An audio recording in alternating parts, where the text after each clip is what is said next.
Hello दोस्तों। तो आज हम लोग बात करने जा रहे हैं इंडियन डेजर्ट के बारे में। और यह बहुत ही ज़्यादा इम्पॉर्टेंट है क्योंकि इससे भी प्रश्न आते हैं। और दूसरी बात, यह दुनिया का बहुत यूनिक डेजर्ट है, इसलिए भी ये बहुत इम्पॉर्टेंट होता है इसके बारे में जानना। तो इसे हम बोलते हैं इंडियन डेजर्ट। क्या है? द इंडियन डेजर्ट, यानी कि इंडियन डेजर्ट। ठीक है, देखिए आप, इंडियन डेजर्ट। भारतीय मरुस्थल, भारतीय मरुस्थल, और इसी को एक और अन्य नाम से जानते हैं, थार का मरुस्थल। क्या? थार का मरुस्थल। ठीक, ये अब सबसे बड़ी बात कि आखिर मरुस्थल कौन से क्षेत्र होते हैं। तो ऐसे क्षेत्र जहां वर्षा की मात्रा 25 सेंटीमीटर से कम होती है, ऐसे स्थान मरुस्थल होते हैं। ठीक, मरुस्थल कहे जाते हैं। एक बात, दूसरी, मरुस्थल दो प्रकार के होते हैं। एक होते हैं शीत मरुस्थल, कौन से? शीत मरुस्थल। और होते हैं ग्रीष्म मरुस्थल, ग्रीष्म मरुस्थल। तो अब इनमें सवाल है कि आखिर इंडियन मरुस्थल ये दोनों भारत में पाए जाते, दोनों प्रकार के भारत में पाए जाते। तो शीत मरुस्थल लेह है, ठीक, कि लद्दाख में है। और ग्रीष्म मरुस्थल अपना थार का मरुस्थल है, थार का मरुस्थल। ठीक, यानी कि ये ऐसे क्षेत्र हैं जहां वर्षा की तुलना में वाष्पीकरण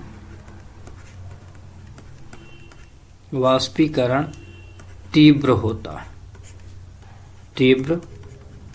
होता है। यानी कि यहाँ कैसी चीजें पाई जाएंगी? एक प्रकार से इस थार के मरुस्थल में आपको बालू के टीले मिलेंगे। क्या मिलेंगे? बालू के टीले। ये जो थार है, मरुस्थल है, जो थार शब्द है, ये कुछ ऐसा ही निकला है यहाँ से, बालुओं के टीलों से। तो ये एक सामान्य सी बात है, ऐसे ही, आपको खास ज़्यादा ज़रूरत नहीं है इस शब्द को समझने के लिए, पर इतना समझ लें। दूसरी बात कि यह जो थार का मरुस्थल है, दुनिया का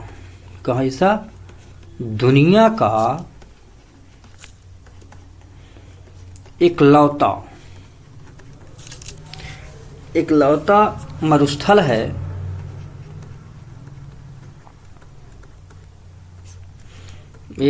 मरुस्थल है जहां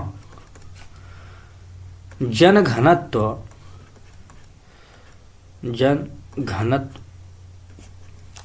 अधिक पाया जाता है। ये बात याद रखना। ये लगभग 83 प्रति व्यक्ति जो है तो घनत्व यहाँ पाया जाता है। ये तो सामान्य सी बातें आपको याद होगी, कि पता हो गई। अब इसको चलिए, मरुस्थल को हम लोग मैप में चेक करते हैं कि मरुस्थल आखिर कहाँ है। तो मरुस्थल ये पार्ट है अरावली का, ये अरावली माउंटेन है। ओके, अब यहां से इस अरावली माउंटेन के बाद ये जो पूरा क्षेत्र है इधर का, ये जितना क्षेत्र है यहाँ, यह थार का मरुस्थल। यानी कि हम ये कहें कि अरावली के जो पश्चिमी भाग है, पश्चिमी भाग, अरावली का पश्चिमी भाग मरुस्थल है। यानी कि ये भारत प्लस पाकिस्तान के क्षेत्र में भी इसका विस्तार है। ठीक, पाकिस्तान वाले पार्ट में भी ये मरुस्थल पाया जाता है। दो बात। तीसरा कि यह जो मरुस्थल, ये माना जाता है कि जो सिंध नदी है, सिंध नदी, इस सिंध नदी के कारण ऐसे और इसकी सहायक नदियों के कारण डिपोजिट होते होते ऐसे ये मरुस्थलों का निर्माण हुआ। एक थ्योरी कहती है कि नहीं, यहाँ से ये सागर नीचे की तरफ खिसक गए, जिस वजह से ये क्षेत्र बने। ये सामान्य सी बातें रही। अब आपको ये समझना कि इस मरुस्थल में कुछ इंपॉर्टेंट चीज़ें भी हैं। जैसे यहाँ एक नदी है लूनी नदी। कौन सी? लूनी नदी। तो लिखें कि लूनी नदी यहाँ की मुख्य नदी। ठीक, इस नदी की बड़ी विशेषता यह है कि एक तो यह अंतःस्थलीय नदी है, अंतःस्थलीय नदी है। सेकेंड बात कि यह नदी में जल, दो प्रकार के जल पाए जाते हैं, मीठा एवं खारा। मीठा एवं खारा जल पाया जाता है। ठीक, अब यानी कि इस रिवर के ऊपरी भाग में, ऊपरी जो इसका भाग है वहाँ मीठा जल पाया जाता है, ऊपरी भाग में मीठा जल और निचले भाग में इधर खारा जल। ठीक, तो यहाँ पाया जाता है मीठा और इधर पाया जाता है खारा।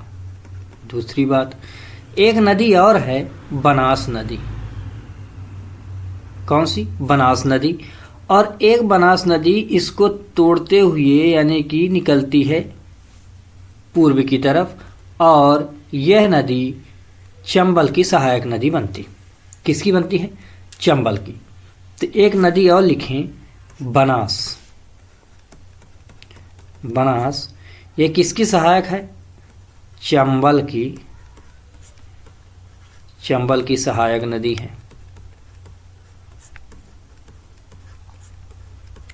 सहायक नदी है।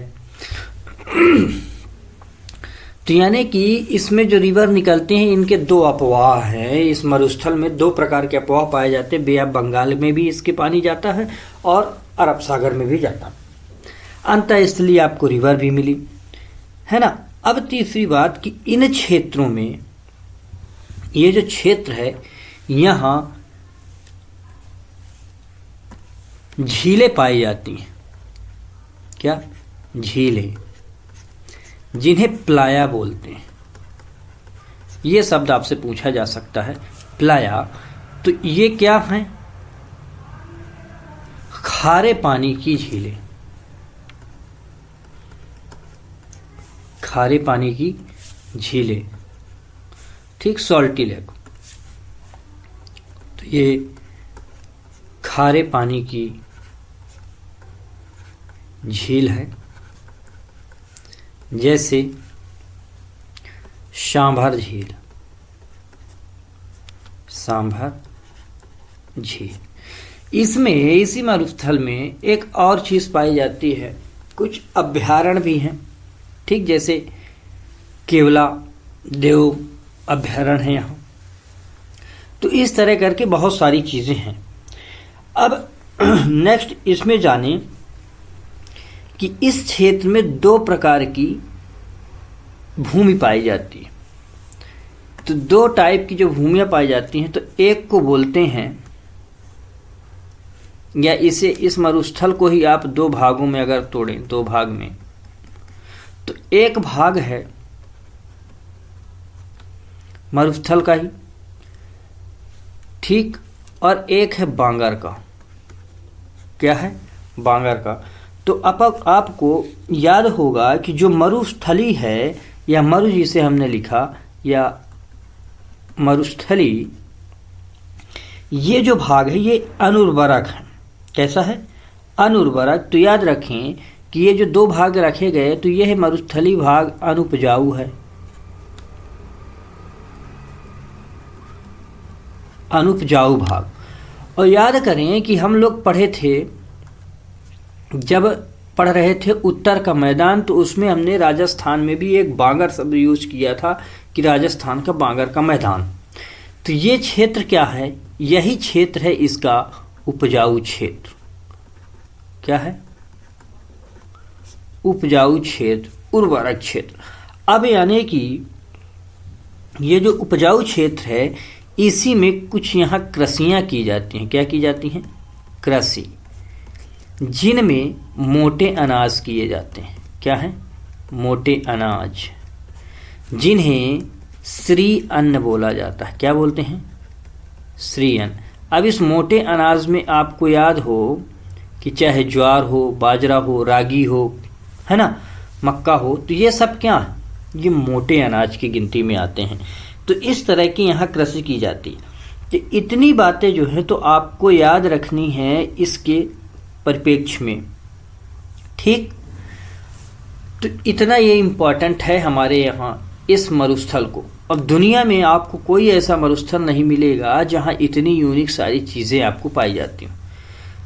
इस क्षेत्र में भारत का सबसे ज़्यादा ये कहें कि जो टेम्परेचर विविधता का भी क्षेत्र ही है, यानी कि यहाँ सबसे ज़्यादा गर्मी जो है तो मई जून में होती है, क्योंकि इस क्षेत्र में जो सूर्य का प्रकाश है तो उसे एब्जॉर्ब कर लेती हैं डेजर्ट। ये जो सॉइल है, यहाँ की जो मरुस्थली सॉइल है, वो उसे एब्जॉर्ब कर लेती है, जिससे इस क्षेत्रों में गर्मी ज़्यादा होती। लेकिन याद रखें कि यहाँ एक यूनिक चीज़ है कि ठंडी जो है तो हर जगह ठंड जो है तो आपको शाम से ही मिलना चालू होता है, लेकिन यहाँ के साथ ऐसा नहीं है। यहाँ ठंडी सुबह टाइम ज़्यादा होती है। ठीक, तो ये बातें आपको याद रखनी है। और बहुत सारे यहाँ प्लेस हैं, जैसे जैसलमेर है, अजमेर है, तो ये सारे बहुत से यहाँ प्लेस भी हैं। तो आज की क्लास को हम लोग यहीं तक रखते हैं, नेक्स्ट क्लास में फिर मिलते हैं। तो आप लोग कमेंट बॉक्स में ज़रूर बताएं कि आपको ये क्लासेस कैसी लगती हैं, और इस चैनल को सब्सक्राइब करें, शेयर करें, तथा आप कमेंट में ये बताएं कि आपको कैसी लगी क्लासेस। और आपकी कोई क्वेरीज हो उनको भी आप कमेंट बॉक्स में डालें, उनका भी जो है तो आपको समाधान दिया जाएगा, और कोई सुझाव हो वो भी बताएं। तो तब तक के लिए धन्यवाद। पढ़ते रहें, बढ़ते रहें। Take care. जय हिंद।